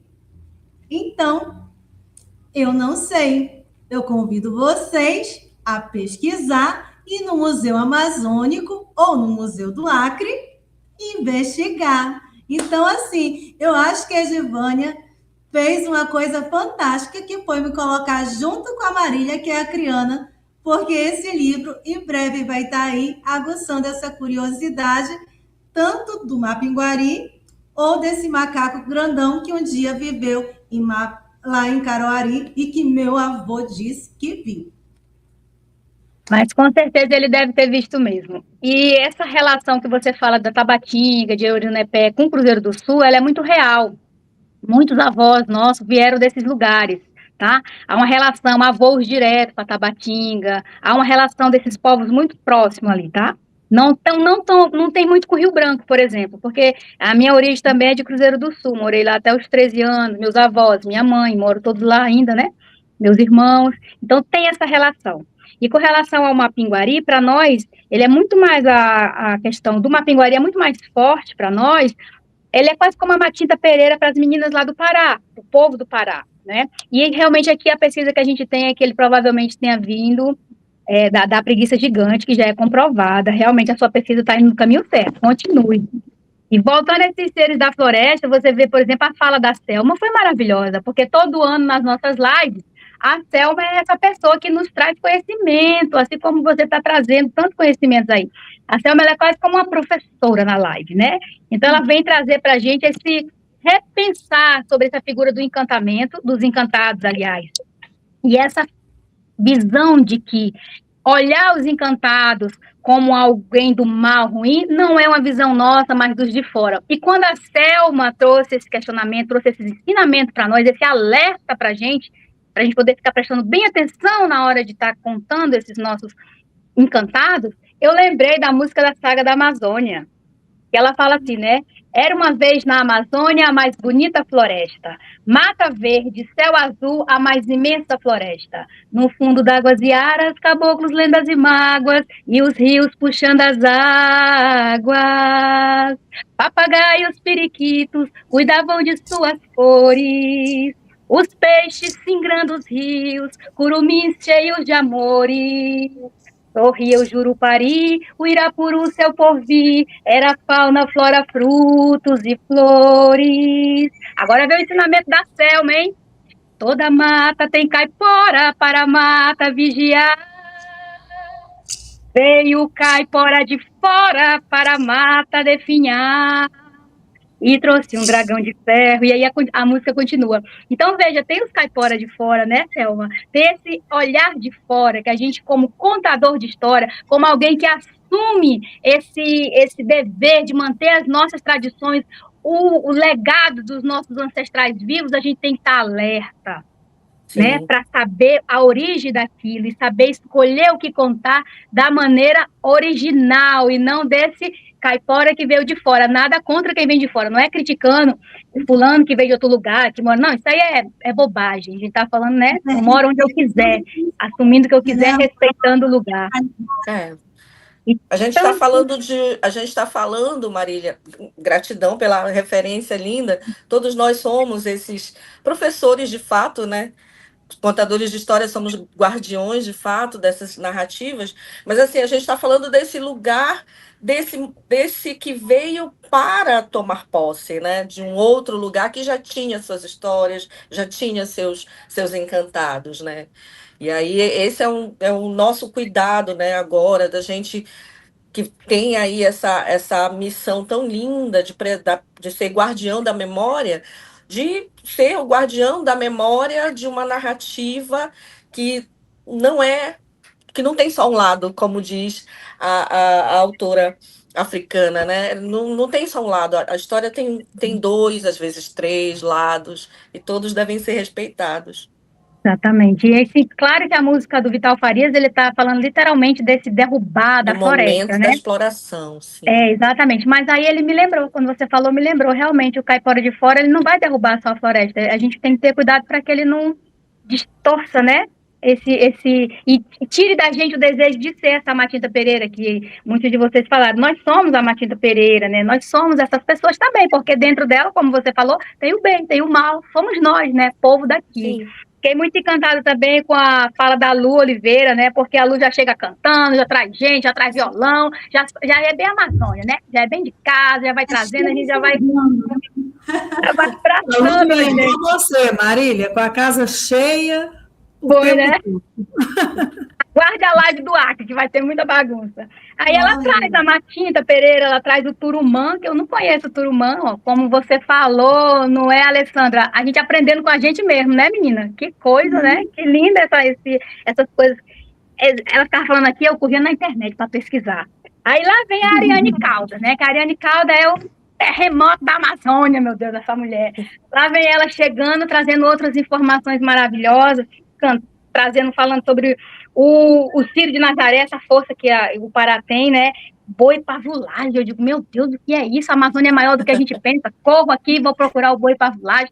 Lá vem o Roots, meu Deus, com um monte de informações. Eu digo, pera aí, eu acho que eu não moro na Amazônia, não. Aí corro pesquisando. Mas só que tudo se encontra, porque aqui a gente também já tem, por exemplo, o Jabutibumbá. Infelizmente, o nosso boi bumbá, que eu assisti na minha infância, não foi alimentado, né? Porque também a cultura precisa ser passada de gerações, senão ela morre, ela não nasce, ela não está intrínseca no ser humano. Se a gente não continuar contando as histórias, elas vão morrer, né? Então, algumas manifestações morreram e outras permanecem vivas. Tu falando aí que tem o Jabutibumbá, é isso? Tem uma família que é chamada Família Farias, que eles são todos de pessoas da cultura, né? E estão inspirados no boi bumbá, eles criaram o Jabutibumbá, que inclusive já está lá perto por Goiás, viu? Porque alguns foram morar por lá, né? Lá pelos olhos d'água, e assim já tem esse movimento por lá, sabe? Porque o Brasil é pequeno. No Amazonas, né? Vários municípios têm também boi. Por exemplo, Benjamin Constant tem também boi assim como o Garantido e o Caprichoso, que agora eles são globais, né, muito conhecidos, tem também nessa festa. Só que quando eu cheguei aqui em Tabatinga, que já é atravessando a rua, estou lá em Letícia, que é Colômbia, aqui tem algo diferente. Aqui é muito similar ao boi, não é o jabutibumbá, mas são as onças. Então, as onças, agora em setembro, né, dia 25, nós vamos ter o Feste-Sol. Nunca ouvi falar. É das onças, é a onça preta, que simboliza, né, os indígenas Mago, Taticuna, e a onça pintada, que são os omáguas, né, da Márcia Cambeba, inclusive a Márcia Cambeba, que é uma das escritoras daqui, né, da nossa região. Então, assim, é uma riqueza muito grande, e eu, sendo amazonense, eu não conhecia essa historicidade, principalmente esse festival das onças. Dos bois, né, em Parintins, é o bumbódromo. Aqui é o onsódromo. Então, agora está é tudo de patinha de onça, é tudo lado. E aí, eu uma curiosidade desse livro meu e da professora auxiliadora, que é para trabalhar com as crianças a parte bilíngue aqui dos Magota, e vamos saber como é que é onça na língua Magota ou na língua ticuna. Porque os nossos indígenas daqui me contaram que muitos dos animais, eles nomeiam pela onomatopeia de cada um. Imagina só, então, qual é a onomatopeia da onça? Então, como se chama onça em Magutá? A senhora acertou, é? Ai. Então, é ai. Magutá é ai. Só que, para fechar um pouco a minha fala, que eu falo muito, eu fiquei muito, assim, pensativa, porque eles disseram que bem-te-vi não é bem-te-vi. Imagina só, se eu sempre ouvi bem-te-vi. E aí eu fui atrás para ouvir qual é o som, qual é a onomatopeia desse tal de bem-te-vi, e eu descobri que é Ituri. Ai, meu Deus, quanta riqueza e quanta diversidade desse nosso povo maninho, né? Aqui dessas paragens. Verdade. Meu Deus. Gente, então acho que a minha contribuição é isso. Eu evitei falar um pouco especificamente do Acre, não estou aqui traindo os meus acrianos, né? Mas é porque eu realmente, quando eu venho para a live da região norte, eu gosto de ouvir vocês, sabe? Foi tão gostoso sentir a energia também de vocês e estar longe de se sentir casa, se sentir feliz por ter pessoas que estão assim, em vários lugares e que compartilham dos mesmos desejos da gente. Vou falar mais do Acre, do povo. Eu trouxe aqui livros, por exemplo, do Hélio Melo, que esse ano eu resolvi contar a história dele, né? Vocês sabem que onde eu vou é levando o legado do Gregório Filho. Mas esse ano eu também estou tentando falar um pouquinho do Hélio Melo, então eu vou deixar para falar mais coisas na live do dia 30, do Acre, mas eu quero aqui encerrar a minha fala, mais uma vez agradecendo a Edivânia, e mais uma vez agradecendo as amizades que fiz hoje com vocês, reforcei a amizade com vocês, e dizer que vamos, sem soltar a mão uma das outras, tá bom?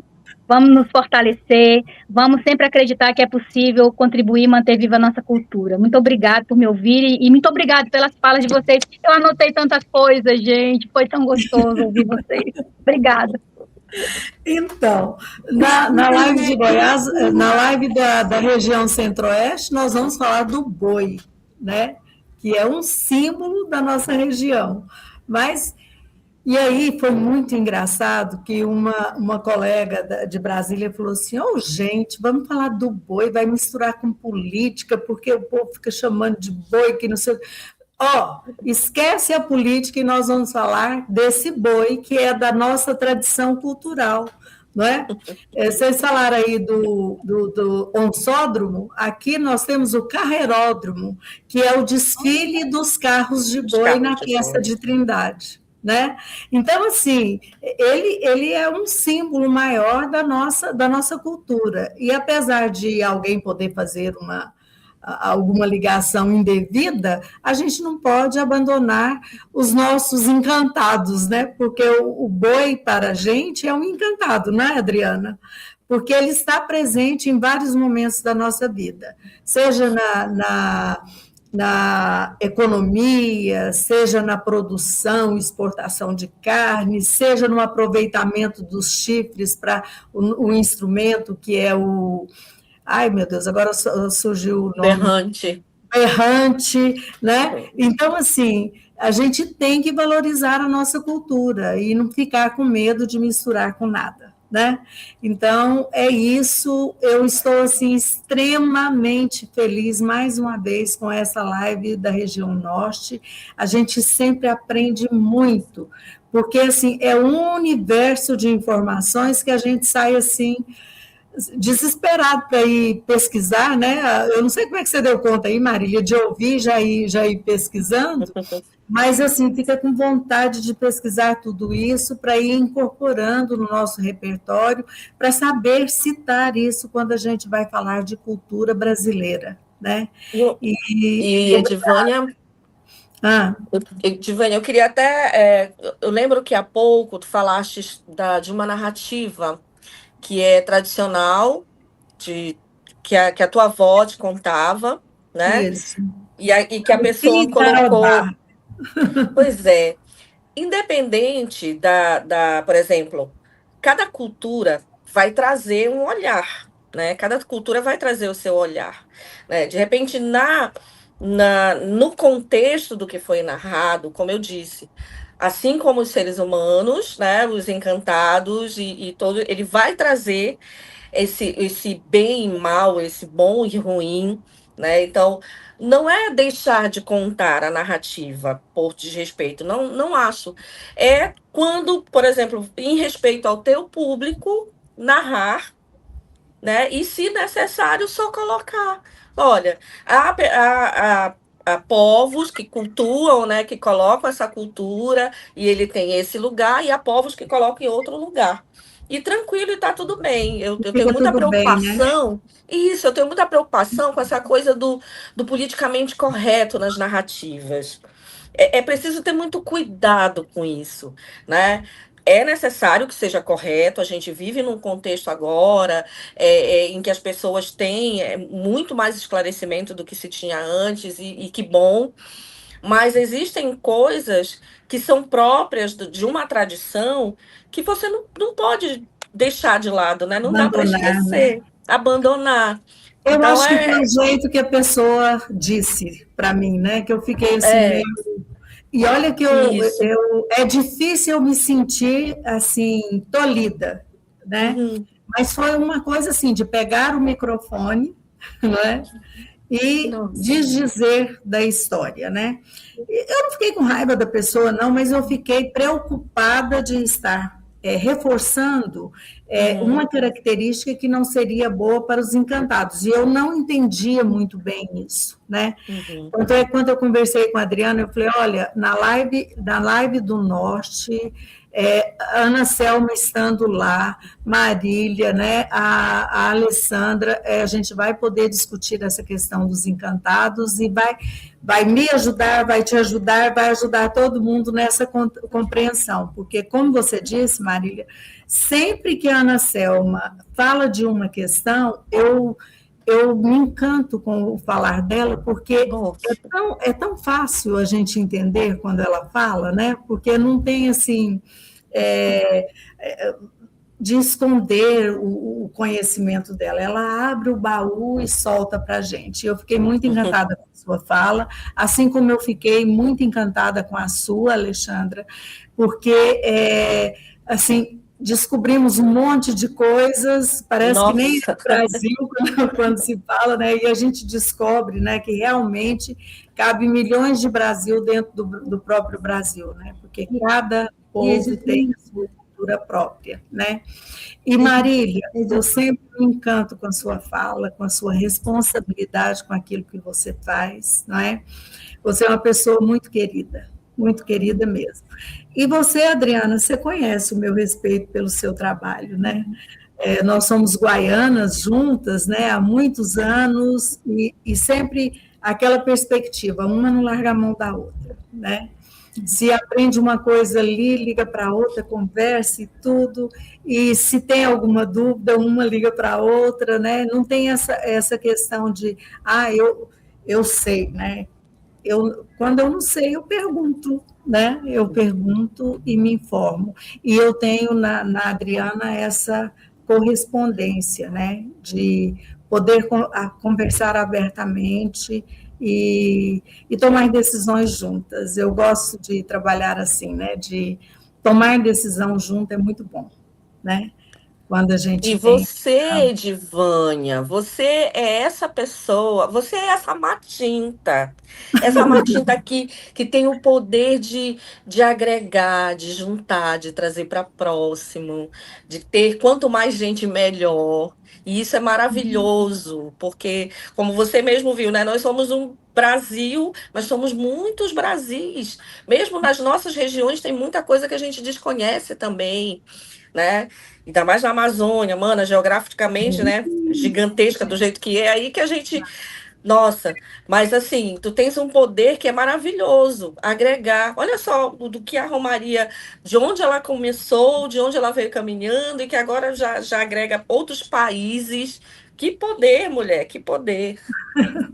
E eu recebi 2 grandes presentes esse ano. Oi, Eu digo assim, por isso que quando eu e a auxiliadora nos encontramos, a gente colocou não Mapinguari, nós colocamos o macaco grandão, porque as nossas histórias, elas vão se diferenciar por quem conta, por quem narra, o lugar de fala de cada um. Então, assim, não tem como dizer que a história ou a lenda da cobra grande está certo ou está errado, porque para aqueles que não acreditam, poderá ser uma lenda, poderá ser um mito, mas para aqueles que acreditam, né, esse é um ser encantado, como as pessoas do Pará costumam mais nomear. Já para um indígena, como por exemplo lá de São Gabriel da Cachoeira, talvez ele não fale nem a história da cobra grande, ele vai falar a Majuba, que é a mesma cobra grande e é um ser espiritual. Mas para outro indígena que tem o cristianismo já levado pelo não indígena, poderá chamar de um demônio da floresta. Então, assim, essas nomenclaturas variam muito, né, de lugar e também desse lugar de fala de cada um. Então, assim, isso é muito rico e eu acredito que, como as colegas colocaram, né, o contador de história, ele traz isso para expandir. E quando a gente se encontra assim nessa pluralidade, a gente vê como às vezes uma mesma história ela é contada de diversas maneiras, né, por pessoas diferentes, por experiências diferentes. Isso é muito rico e eu fico muito Isso feliz. é que é bonito, né? É cada um ter o seu estilo de contar, o seu jeito de contar. Gente, olha, nós já estamos perto de 2 horas de live, né? Eu estou aqui rezando para quando eu ali terminar a transmissão não está acontecendo de verdade, o pessoal não está vendo, mas está dizendo que está gravando. Eu vou baixar o vídeo e postar ainda hoje, se der tempo, ok? E foi muito bom estar com vocês, tá? Obrigada. É muito Gratidão, bom. mais uma vez, mano. Beijo, gente. Beijo, Marília. Tchau. Eu vou Tchau. tirar vocês aí da tela.